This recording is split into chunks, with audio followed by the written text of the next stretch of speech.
When you pick up retro arcade collections, you're likely to get a mixed bag of games at best, hoping to get a few bangers, some middle-of-the-road fare, and only a few duds.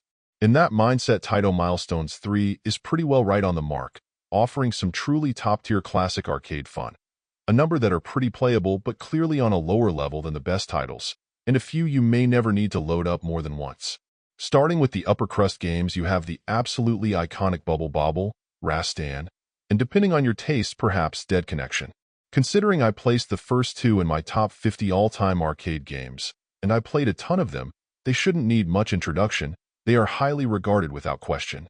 Dead Connection has a few rough edges, for sure, but I'd still argue it's at least pretty fun and distinctive, though I don't remember playing a ton of it back in the day or even emulated on MAME since.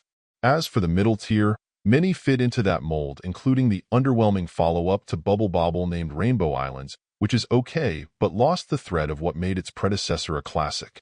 That goes double, possibly even triple for Rastan 2, which somehow manages to both look and play significantly worse than its revered older brother. I'd actually consider it being on the lowest tier potentially, but I respect the original too much to put it there. Champion Wrestler has personality and is okay, but as with many wrestling games, it requires some patience and is more of an acquired taste.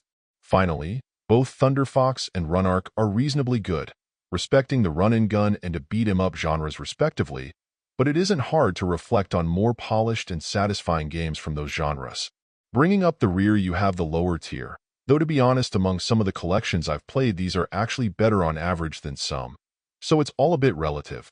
Cadash just feels like an odd and half-baked side-scrolling RPG-ish adventure, but it just plays pretty poorly in general.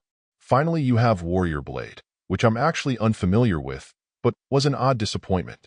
It's absolutely gorgeous, and it has the majority of elements of a decent beat-em-up, but it's just a bit shallow, which was enormously disappointing, especially considering the care in making it look great.